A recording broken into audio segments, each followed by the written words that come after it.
ಗೃಹಲಕ್ಷ್ಮಿ ಯೋಜನೆಯಲ್ಲಿ ಅಕ್ರಮಗಳು ನಡೆದಿವೆ ಅನ್ನುವಂಥದ್ರ ಬಗ್ಗೆ ಸಿಎಜಿ ಒಂದು ರಿಪೋರ್ಟ್ ಅನ್ನು ಕೊಟ್ಟಿತ್ತು.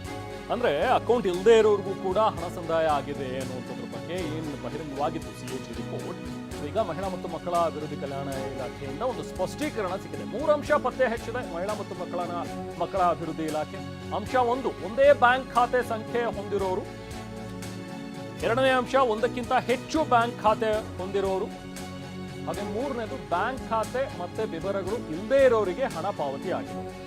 ಸೊ ಇದರ 3 ಅಂಶಗಳನ್ನು ಪ್ರಸ್ತಾಪಿಸಿ ಒಂದು ಸ್ಪಷ್ಟೀಕರಣವನ್ನ ಇಲಾಖೆ ನೀಡಿದೆ. ಗೃಹಲಕ್ಷ್ಮಿ ಲೋಪಗಳ ಬಗ್ಗೆ ಸಿಎಜಿಯಲ್ಲಿ ಬಂದಂತಹ ಒಂದು ವರದಿ, ಸಿಎಜಿ ಏನು ವರದಿ ಬಹಿರಂಗ ಆಯಿತು, ಅದರ ಹಿನ್ನೆಲೆಯಲ್ಲಿ ಈಗ ಇಲಾಖೆ ಕೂಡ ಕೆಲವೊಂದಷ್ಟು ಸ್ಪಷ್ಟೀಕರಣವನ್ನು ಕೊಟ್ಟಿದೆ. ಹೇಗೆ ಒಂದೊಂದೇ ಬ್ಯಾಂಕ್ ಖಾತೆಗಳನ್ನು ಇಟ್ಕೊಂಡ್ರು ಕೂಡ ಕಾಲಕಾಲಕ್ಕೆ ಆ ಒಂದು ಬ್ಯಾಂಕ್ ಖಾತೆಗಳನ್ನು ಹೇಗೆ ಚೇಂಜ್ ಮಾಡ್ಕೊಂಡಿದ್ದಾರೆ, ಪದೇ ಪದೇ ಚೇಂಜ್ ಆಗಿರುವಂಥದ್ದು, ಅವ್ರ ಖಾತೆಗೆ ಹಣ ಹೇಗೆ ಹೋಯಿತು ಅನ್ನುವಂಥದ್ದು ವಿಚಾರ. ಜೊತೆಗೆ ಕೆಲವರಿಗೆ ಖಾತೆನೇ ಇಲ್ಲ, ಯಾವುದೇ ಡಾಕ್ಯುಮೆಂಟ್ಸ್ ಇಲ್ಲ, ಅವ್ರಿಗಳಿಗೂ ಕೂಡ ಹೇಗೆ ಹಣ ಹಂಚಿಕೆ ಆಗಿದೆ ಅನ್ನುವಂಥ ಒಂದು ವಿಚಾರ. ಅಥವಾ ಒಂದಕ್ಕಿಂತ ಹೆಚ್ಚು ಖಾತೆಗಳನ್ನು ಇಟ್ಕೊಂಡಿರುವಂಥವ್ರು ಅವ್ರುಗಳಿಗೆ ಹೇಗೆ ಹಣ ಹಂಚಿಕೆ ಆಗಿದೆ ಅನ್ನುವಂಥ ವಿಚಾರ. ಇದೆಲ್ಲವನ್ನ ಇಟ್ಕೊಂಡು ಈಗ ಸ್ಪಷ್ಟೀಕರಣವನ್ನು ನೀಡುವಂಥ ಕೆಲಸ ಇಲಾಖೆ ಮಾಡಿ 3 ಅಂಶಗಳನ್ನು ಪತ್ತೆ ಹಚ್ಚಿರುವ ಮಹಿಳಾ ಮತ್ತು ಮಕ್ಕಳ ಕಲ್ಯಾಣ ಇಲಾಖೆ. ಒಂದೇ ಬ್ಯಾಂಕ್ ಖಾತೆ ಸಂಖ್ಯೆ ಹೊಂದಿರುವ ಬಹು ಫಲಾನುಭವಿಗಳು ಇದ್ದಾರೆ. ಎಬಿಪಿಎಸ್ ವ್ಯವಸ್ಥೆಯಲ್ಲಿ ಆಧಾರ್ ಸಂಖ್ಯೆ ಹಣಕಾಸಿನ ವಿಳಾಸವಾಗಿ ಬಳಕೆ ಮಾಡಲಾಗಿದೆ. ಪಾವತಿ ಕಡತದಲ್ಲಿರುವಂತಹ ಆಧಾರ್ ಸಂಖ್ಯೆ ಪರಿಶೀಲಿಸಿದ ನಂತರವೇ ಜಮೆ ಮಾಡಲಾಗಿದೆ ಅಂತ ಸಂಬಂಧಿಸಿದ ಬ್ಯಾಂಕ್ ಖಾತೆಗೆ ಹಣ ಜಮೆ ಮಾಡಲಾಗುತ್ತೆ.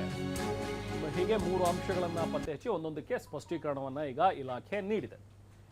ಸೊ ಈ ಪಾವತಿ ಕಡತದಲ್ಲಿರುವಂತಹ ಆಧಾರ್ ಸಂಖ್ಯೆ ಏನಿರುತ್ತಲ್ಲ, ಆ ಆಧಾರ್ ಸಂಖ್ಯೆ ಮತ್ತು ಅವರ ಒಂದು ಬ್ಯಾಂಕ್ ಖಾತೆ, ಸೊ ಅದನ್ನು ಪರಿಶೀಲಿಸಿದ ನಂತರವೇ ಹಣ ಜಮಾವಣೆ ಮಾಡಲಾಗ್ತಾ ಇದೆ ಅನ್ನುವಂಥದ್ದು.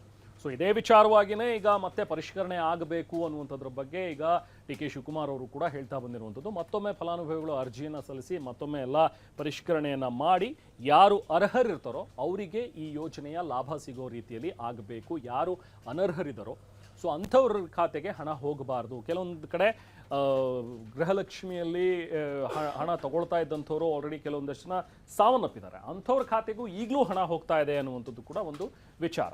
ಸೊ ಇದೆಲ್ಲವನ್ನೂ ಕೂಡ ಕಟ್ ಡೌನ್ ಮಾಡಬೇಕು ಅಂತ ಹೇಳಿ ಈಗ ರಾಜ್ಯ ಸರ್ಕಾರ ಮತ್ತೆ ಪರಿಷ್ಕರಣೆಗೆ ಈಗ ಮುಂದಾಗಿರುವಂಥದ್ದು. ಇದಕ್ಕೆ ಸಂಬಂಧಪಟ್ಟಂಥ ಇಲಾಖೆ ಕೂಡ ಕೆಲವೊಂದಷ್ಟು ಸ್ಪಷ್ಟೀಕರಣವನ್ನು ಈಗ ನೀಡಿದೆ.